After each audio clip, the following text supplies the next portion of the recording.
All right, y'all. Welcome to Market Cipher 103. This is the next session of the course, and today we are going to be tying together everything that we have learned thus far. And although this is not a trading strategy session, there is going to be some overlap, obviously, because we're going to be talking about how to find those good trade setups using Market Cipher, and we're going to be dealing with three different types of market environments. We're going to be talking about uptrends, downtrends, and sideways markets. Now, when I began making this course, as many of you are probably now well aware, Bitcoin was in the middle of a very intense uptrend, right? We were somewhere, I think, in around here, coming up to the all-time high. Then after that, we entered into a very strong downtrend where we had the high, we had the lower low, the lower high, the lower low, lower high, the lower low.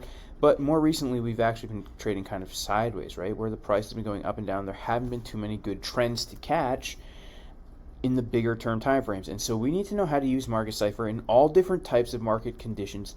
We can't only just deal with bull markets. We can't only just deal with bear markets. We have to know how to use it in all different types of market conditions. And so today I want to go through that and show you how to use Market Cipher in various market conditions. Now, as I've been going through this whole course, it's very important to use Confluence along with Market Cipher. So when we're looking at Market Cipher B, the two most important things that we are going to be looking at are the momentum waves and the money flow. The momentum waves and the money flow. And again, we're going to be looking at this thing as an entire structure. We're not just going to be looking for dots. We're not just going to be looking for waves. We're not just going to be looking at money flow. What we want to see is we want to see money flow and momentum waves giving us confluence. We want to see Market Cipher giving us a very clear signal, and we want to make sure that that signal lines up with the technical analysis that we do on the chart, and that comes through support and resistance, that comes through Fibonacci, that comes through volume. So what are we really looking for on Market Cipher to get those best possible moves? Well, here's basically what it is, and I'm going to show you here. I'm going to show you exactly what we're looking for. If we just look at money flow on Market Cipher, let's come here to Market Cipher B, and actually let's go to Ethereum, because recently with Ethereum we had a very clear example of what I'm showing you, and then we'll go to Bitcoin, because I'm going to show you a very obvious example first, and then I'll show you a less obvious example, because not every trade is going to be so obvious in your face like the one I'm about to show you. But basically what we want to see with Market Cipher for the best possible trades, okay, is we want to see the Bitcoin price get to some kind of level of resistance. Now, just as an example, recently we saw the Ethereum price come up to a level of resistance which was a Fibonacci level. It was indeed our favorite, the golden ratio, that 0.618 to 0.65 level. Okay, I have this fib pulled right here. I have it pulled from this high right here, this swing high. Here, let's actually click on our good old fib, and yeah, so you can see I pulled it from this high right up here at about 26.35 to this low right down here at about 1707. And the Fibonacci retracement, the golden pocket resistance, is coming in at about between 2280 and 2311. And so what we were doing is we were waiting for price to come to one of our levels to enter a trade, because as you will know later on in the course, one of my favorite trading strategies is not to enter a trade unless price is coming to a clear level of support or resistance. If price is coming to a level of resistance, we'd like to look for shorts. If price is coming to a level of support, we'd like to look for longs. Okay? And now what we're going to do is we are going to look at Market Cipher. Now, earlier I was saying it's important to have two time frames, an environmental time frame and an execution time frame. That's absolutely true. However, this is a more advanced Market Cipher session. And so we're going to move a little bit beyond just using two time frames to now using more than two. Okay, now we're going to use six. We're going to use 6 time frames. I don't want you to think of this as using 6 time frames. I want you to think of this as basically having an environmental time frame. Okay, here, let me make some notes. environmental and an execution. And basically, we're going to divide each one into 3 bits, okay? A, B, and C. And same with the execution. We're going to divide it into 3 little bits. Bits, like Bitcoin. A, B, and C. And what we're going to do is we're going to have now an average, okay? Think of it this way, right? We're going to look at the information on all 3 of our environmental time frames, and that's going to give us one signal, okay? One determining signal, and same with the execution.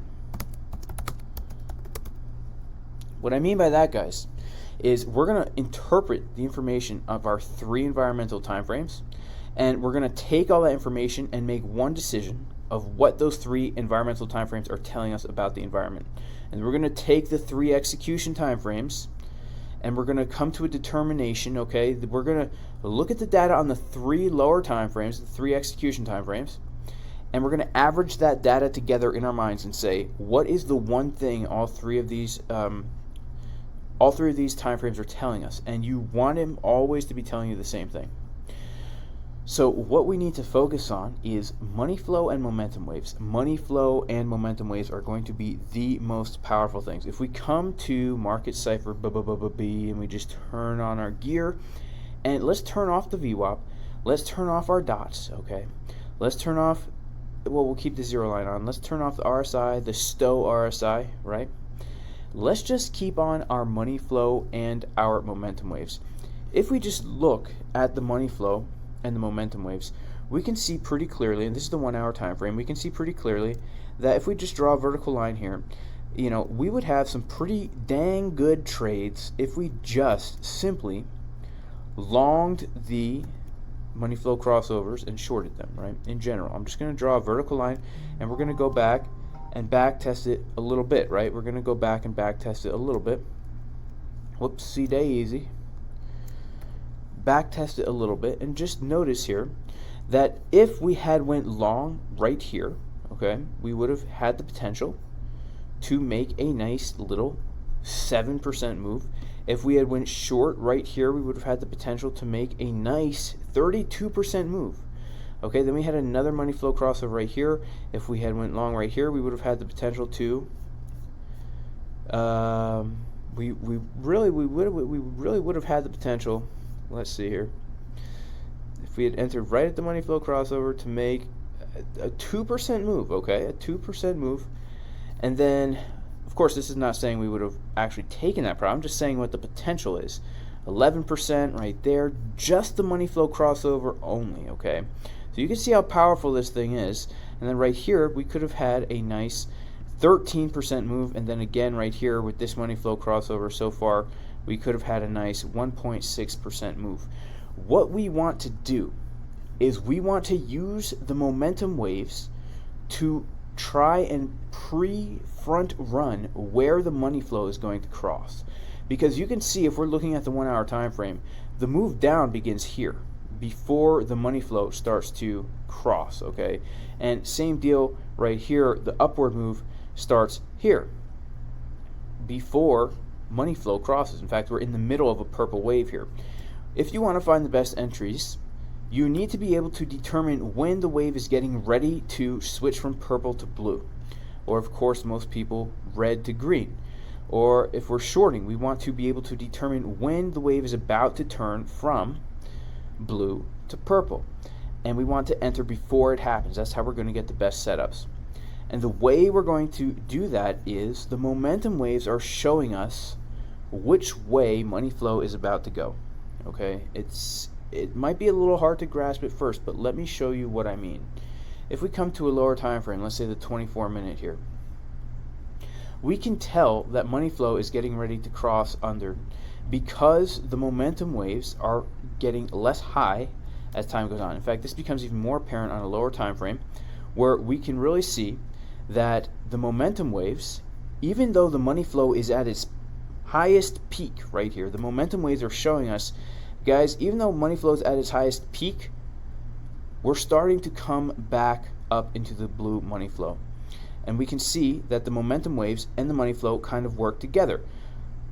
this is the highest momentum wave, and then right here we get another lower momentum wave. Even though we have thicker blue money flow, the momentum waves are showing us, even though the money flow is so thick, don't get overly excited, guys, it's going to start coming down.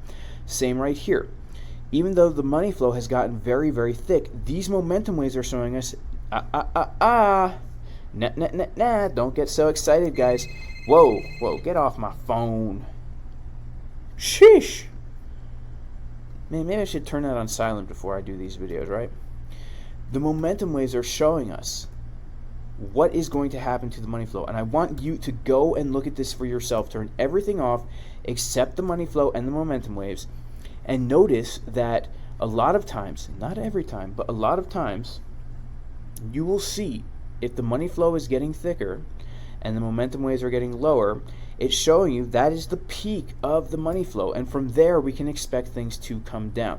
And if you notice what is happening to the price, okay, the price is, as we are starting to show what is the peak of the money flow, right? This is as high as price gets. It cannot get any higher from here. It's almost as if Market Cipher B is showing us there's a resistance. Even though we have a resistance here on the chart, Market Cipher B is showing us a resistance, because even though the money flow is getting higher, the momentum is getting lower, and it's showing us, look, we can't go much further. We're running out of steam. And the most powerful thing about Market Cipher is using the money flow and the momentum waves together with your levels of support and resistance that you have obtained through daily levels, weekly levels, 4-hour levels, that you have obtained through volume, and you're going to be then using that with Market Cipher B and Market Cipher A to find really good trade setups. And so the way I like to do this is I like to just have, well, I go through this process, okay? This process, and the notes are in the description. We need to see price coming to our level. It's the first thing we want to do. Although you can enter trades wherever you want. If you're going to scalp, you can do this same thing on a lower time frame, okay? You could do this exclusively on the 1 hour and the 6 minute. You could do it on the 50 minute and the 5 minute. You could do it on the 30 minute and the 3 minute, really whatever you want to do, but the same principles will apply. If you're scalping, instead of maybe having, 3 environmental time frames and 3 execution time frames, you might just want to have one environmental time frame, maybe the 24 minute.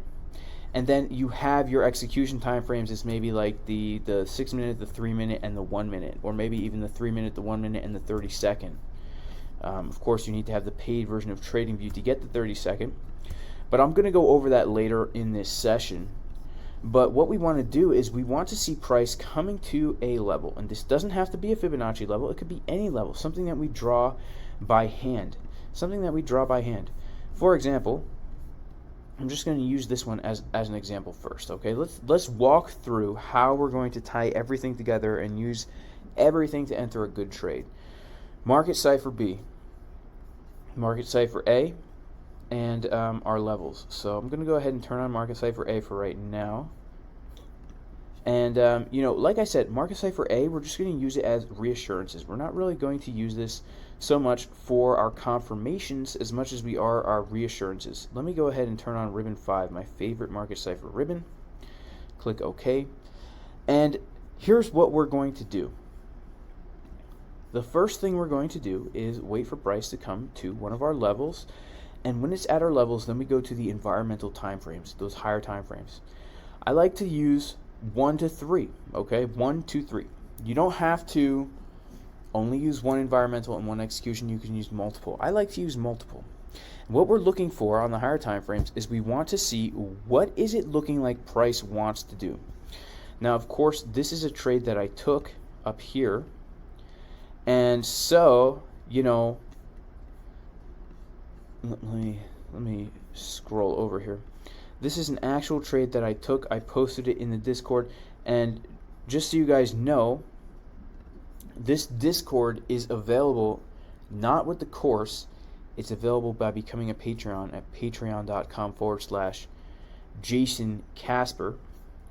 But last night, well, yesterday, this was actually the Ethereum short that I entered at about 22.77, give or take.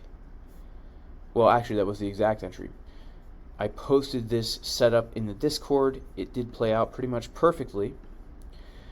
This is it here, this short. We're on our environmental time frame. And what are we seeing on the environmental time frame? This is important. Well, we're seeing that money flow has come up, okay?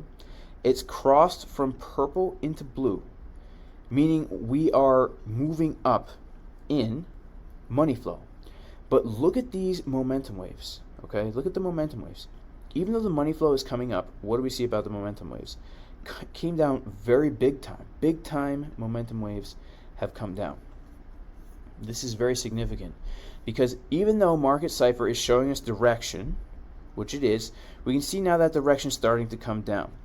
And again, I'm going to look at other time frames, but so far on the 4-hour time frame, let's gather our data and let's come to a conclusion about what it's telling us. It's telling us even though direction and money flow was coming up, it looks like we need to come down a little bit.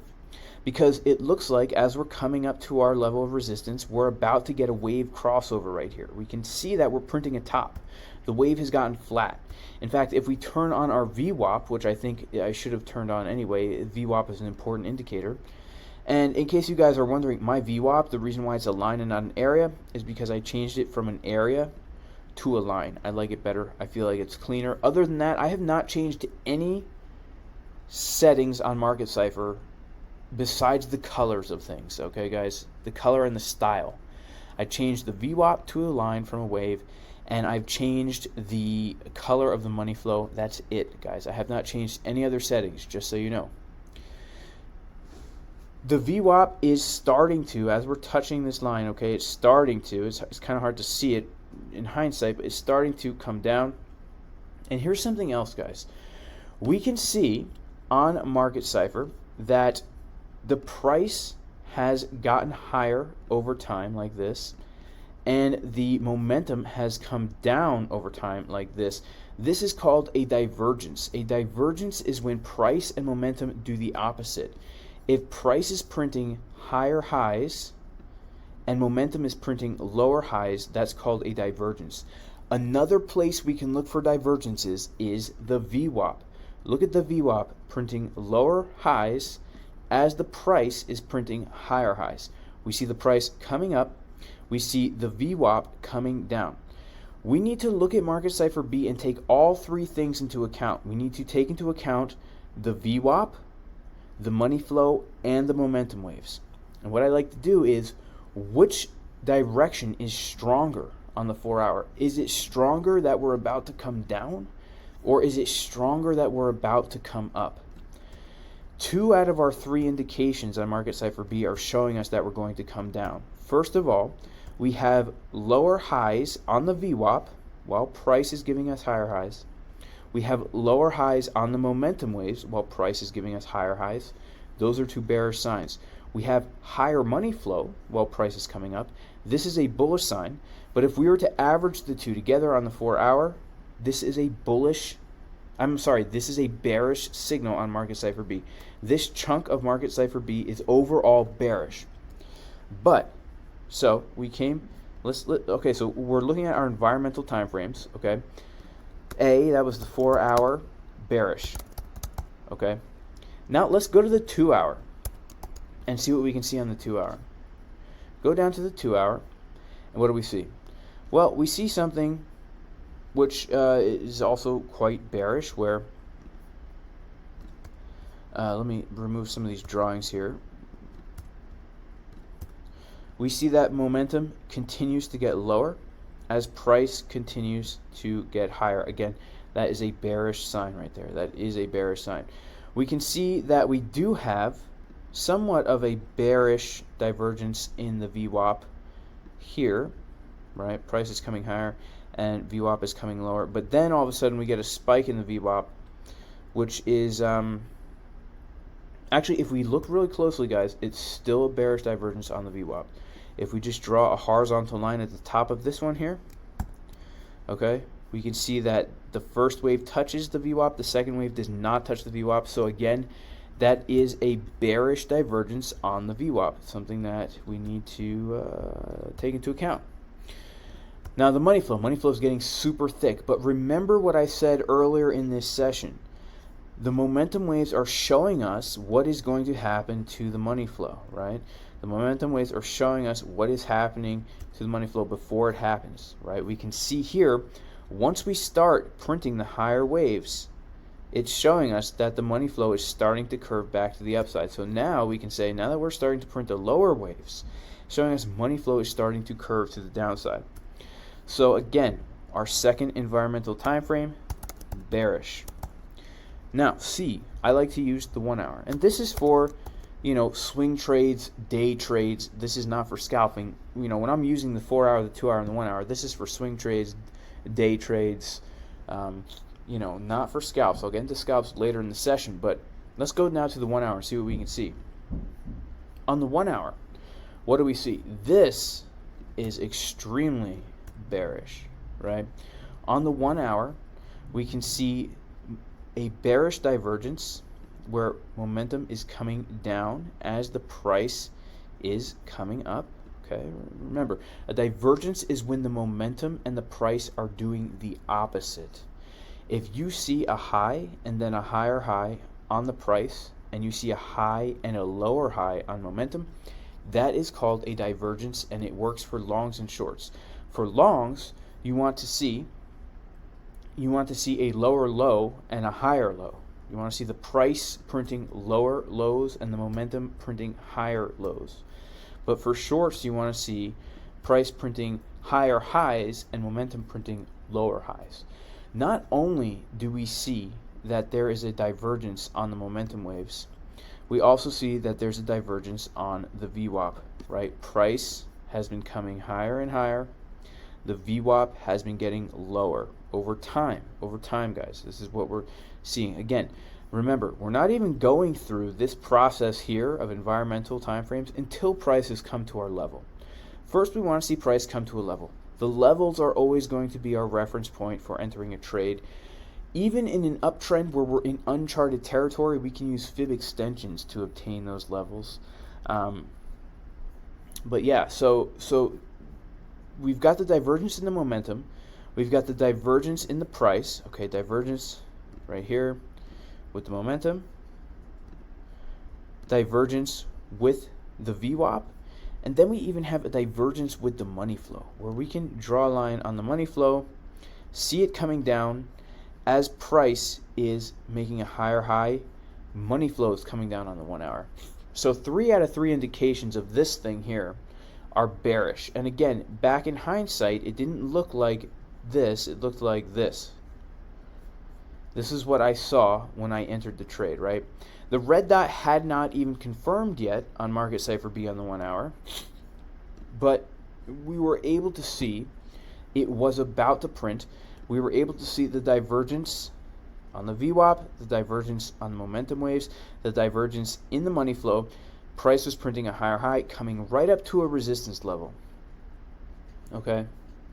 And so that is what we were looking for. And so all 3 of our environmental timeframes are telling us we're coming down. So you can see this is pretty much starting to be an airtight trade. We're stacking the elevating factors together to determine the highest probability of what is going to happen. So now we come to the execution timeframes. And I like to do either the 24-minute, the 12-minute, and the 6-minute, or the 12-minute, the 6-minute, and the 3-minute. It's really up to you. You could even do the 24, the 12, the 6, the 3, the 1, whatever you want, really. A lot of it's up to you, but in general, you need to be able to see these signals across higher and lower time frames. And it's all dependent on what style of trading you want to do. So because I'm looking to enter a trade and hold it for a while, like I've been in this short now for like 18 hours, okay, and I'm letting it ride, profits locked in, I'm using the higher time frames for that, right? Because a 4-hour time frame, 6 candles is the whole day. So you know what I'm saying. Y'all know what I'm saying, huh? So execution time frames. Let's start with maybe the 12-minute here. And what did we see on the 12-minute? Well, on the 12-minute, we can see very clearly that, well, let's go to the 24-minute first, right? The 24-minute, we can see, here, let me remove all these stupid drawings for you guys. I'm sorry. Let me remove all these dumb drawings.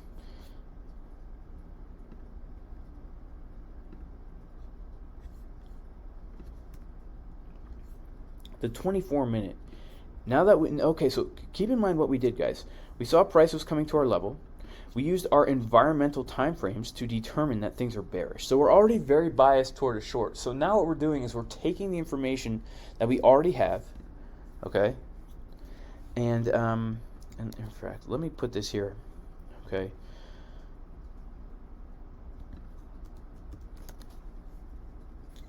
Our one signal equals bearish. Remember, we're taking everything that we saw on those 3 time frames and we're coming up with one signal, and that one signal is bearish. What direction does price look like it wants to go? It wants to go down. Now we're going to look at our execution time frames, and we're going to be doing this through the lens of everything that we've already determined, okay? What I mean by that is we're not just coming to the low time frames to say should we enter a trade.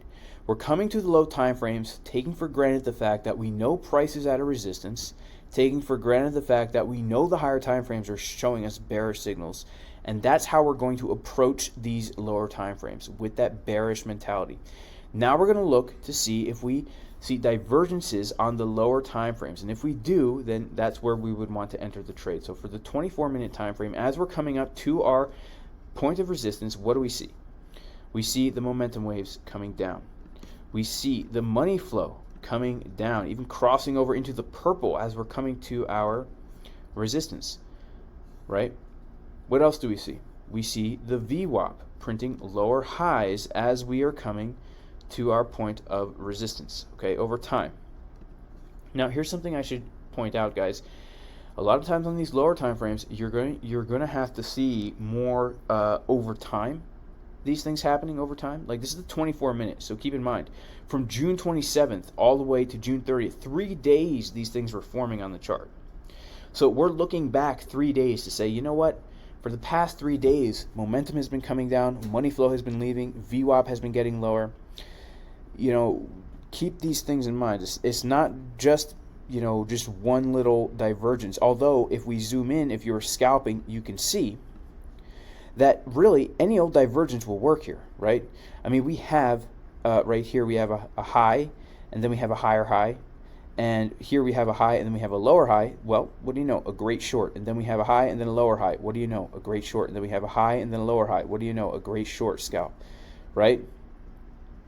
These divergences, you can absolutely play them out for scalping. But right now, I'm kind of going over more the day trade aspect of it. And for the day trades, we want to see what's been happening over time. And for day trades, we want to focus on more key levels that are very important, like Fibonacci levels. But for scalps, and we'll get into that later in the session, scalps are more so you can do it on a shorter time frame. So in the 24-minute, let's just say our execution, the first one was the 24-minute, bearish.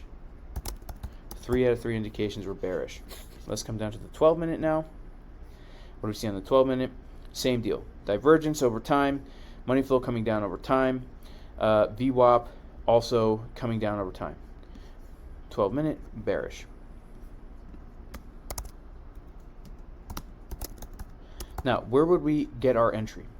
Our entry would be, now I like to do it on maybe the 3-minute time frame, the 3-minute, or the, you know, even the 1-minute time frame. But really what I like to do for my entry is, if we see that price is coming to our resistance, the best place after everything that we've just gone through, the best time to actually enter the long would be when money flow crosses from the blue into the purple. I'm sorry, enter the short. On either the 3-minute or the 1-minute, okay? So for a really tight entry, we can do it on the 1-minute. Let's take a look here. So we can see that price comes to our resistance, okay? And when money flow crosses from blue to purple on the 1-minute, that happens right here. You can enter right here. This would give you an entry of about 22.63. Now you guys saw my entry was a little bit higher up here, 22.77. The reason for that, guys, is because a lot of times we'll tap our resistance once and then we'll get like a stop hunt up here. So depending on what's happening, the entries can be difficult. They can be very difficult because sometimes you'll get wicked out. If you get wicked out and you know it's a good setup like this one, feel free to get right back in. But the best way to enter is, you know, we're coming up to our resistance. If you see on the 3-minute, for example, that we are indeed getting right here a bearish divergence, price is coming up back to our resistance, momentum is coming down, money flow also coming down, VWAP also coming down over time like this. Actually, VWAP was coming up a little bit, but that's okay because we already know everything's so bearish. We have money flow and momentum coming down as price is coming up. Then you would enter as soon as we reject then off of that resistance, especially if you see the money flow starting to curve down. That's how you would know really when to enter that trade. And so it's a little bit subjective now on the lower time frames, but in general, on the 1 minute or the 3 minute, you can enter when money flow crosses under. So like right here, where was the first time money flow officially crosses under? I guess that happens right about here, which would have you enter at 22.49. You know, if you're using Market Cipher only and you're waiting for an absolute confirmation, meaning like you want to see something change on the indicator, then you would have entered right here at 22.49. You know, if you wanted a more aggressive entry, you could have just said, hey, look, I see the divergence right here and money flow coming down. Let me enter right here, you know. That's where I actually did enter. So it's more subjective, but that's how you're going to enter trades like that. This is an example of a short trade. And so let's say, we looked at the 3 minute, the 1 minute, bearish.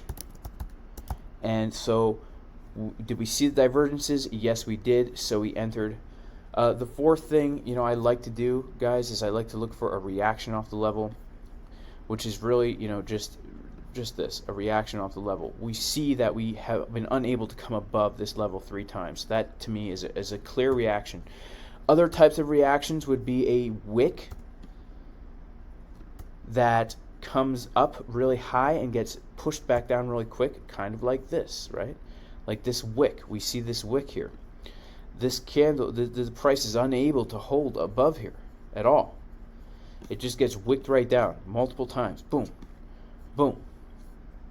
That is a reaction off a level. Another example of a reaction that happens a little bit slower is this, where we come to our level and then we put in a lower high, and then we put in a lower high, and then we put in a lower high. If you see that, along with everything we just went through, all these things we just went through, along with coming to the level, putting the high, the lower high, the lower high, the lower high, that also is confirmation that we're getting a reaction and we're probably going to come down. Now, Market Cipher A. Where does Market Cipher A come into this?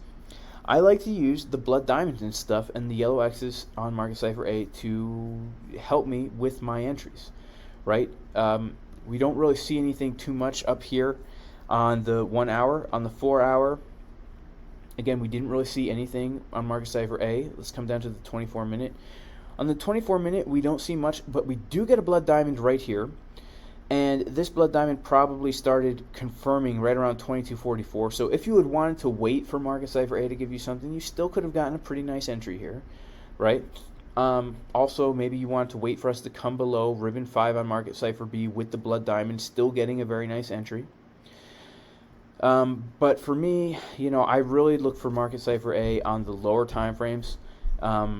And like I said, I use it for reassurances. I don't really use it for confirmations. And if I'm honest with you guys right now, for this specific trade setup, I don't really see anything telling me to short on Market Cipher A here, except maybe this blood diamond right here. But, you know, this is an instance where we need to understand that Market Cipher A is more of just helping us along if we already have an idea, and not so much giving us our confirmations. That's how I look at it. Really, the Market Cipher B, the momentum waves, the money flow, and the VWAP, that's the bread and butter of what we're really looking for. And so I am going to chop this up into 3 chunks. This is chunk 1 of Market Cipher 103. We will be back with chunk 2 and chunk 3 where I will go over longing, and then I'm going to go over scalping. So thank you guys, and I will see you in the next section of Market Cipher 103. Peace, peace, peace, peace, peace, peace, peace, peace, peace, peace, peace, peace.